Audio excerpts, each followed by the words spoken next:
வஹ்ஷி இப்னு ஹர்ப் ரலியல்லாஹு அன்ஹு அவர்கள், இவருடைய குறிப்பிடத்தக்க காலம் இஸ்லாத்தில் அல்லாமல், மேலும் அவர் ஒரு அடிமையாக ஜுபைர் இப்னு முத்ஐம் என்பவருக்கு அடிமையாக தன்னுடைய காலத்தை கடத்தி வந்தவர். அந்த அடிமைத்தனத்தினுடைய வேதனையையும் வலியையும் நாளுக்கு நாள் உணர்ந்தும் அறிந்தும் வந்தவர். அதிலிருந்து விடிவு கிடைக்காதா என்று ஏங்கிக் கொண்டிருந்தவர். இவருக்கு தருணம் அமைகிறது எப்படி என்று சொன்னால், அன்று பத்ர் யுத்தத்தின் பொழுது மிகப்பெரிய இழப்பை சந்திக்கிறது எதிரி படையினர், குறைஷி குலத்தார். அதில் பெருவாரியான எதிரி படையின் தலைகள் வீழ்கின்றன. இதனுடைய பழி தீர்ப்பதற்கு எஞ்சியிருந்தவர்கள் கங்கணம் கட்டி கொண்டிருக்கையில் வஹ்ஷி பின் ஹர்ப் என்பவருக்கு தருணம் அமைகிறது எப்படி என்றால், நீர் அல்லாஹ்வின் தூதருடைய சாட்சாவை கொலை செய்து விட்டால் உனக்கு விடுதலை உத்தரவாதம் அளிக்கப்படுகிறது. விடயத்தை நன்கு உள்வாங்கிக் கொண்டவர், அல்லாஹ்வின் தூதருடைய மிகவும் நேசத்துக்கும் மரியாதைக்கும் பாத்திரமாக இருந்த வீரம் மிகு ஹம்சா ரலியல்லாஹு அன்ஹு அவர்களை கொலை செய்வதை குறியாக கொண்டு குறியாக அம்பெய்வதில் பெயர் பெற்ற வஹ்ஷி அல் ஹபஷி, ஹபஷா பிரதேசத்தை சேர்ந்தவர், உஹது களத்தை நோக்கி புறப்படுகிறார்கள். தன்னுடைய இலக்கில் குறியாய் நிற்கிறார்கள். தன்னுடைய குறி, தன்னுடைய அந்த டார்கெட் எந்த வகையிலும் சிதறிவிடக்கூடாது என்பதற்காக கவனமாக இருந்து அவரை இனங்கண்டு அவரை தாக்குகிறார்கள். அந்த இடத்தில் ஹம்சா ரலியல்லாஹு அன்ஹு அவர்கள் ஷஹீதாக்கப்படுகிறார்கள். இதனூடாக இவர்கள் விடுதலையை பெற்றுக்கொள்கிறார்கள்.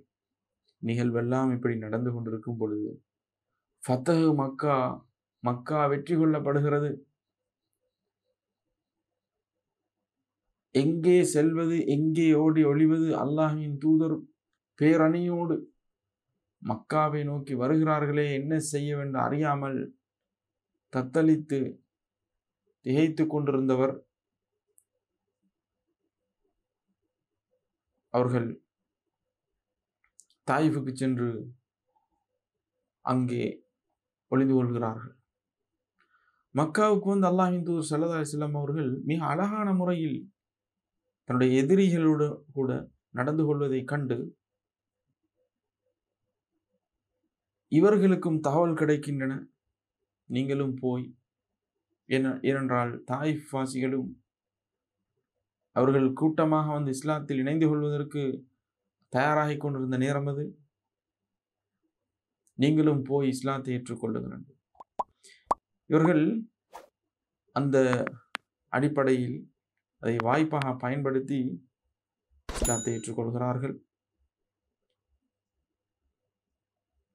அதன் பின்னால்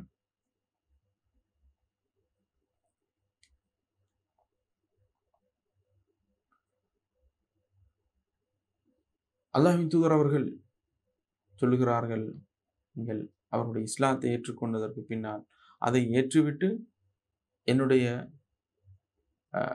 கண்ணுக்கு தென்படாத விதத்தில் நீர் வாழ்ந்து கொள்வீராக என்று.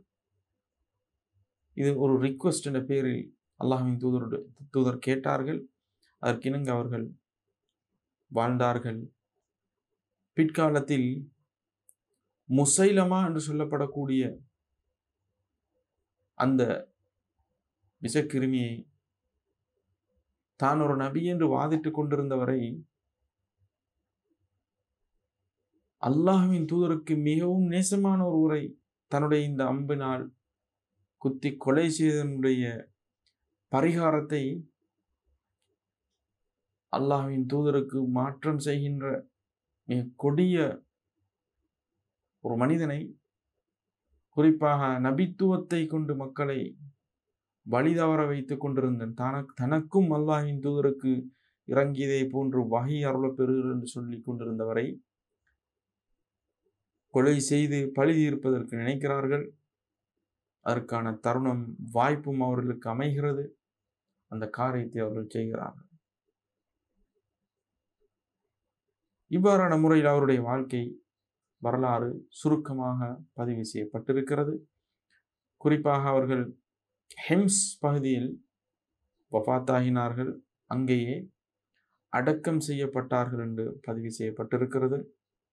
ஹிஜ்ரி 39வது வருடத்தில் அவர்கள் வஃபாத்தாகி இருக்கின்றார்கள். இவர்கள்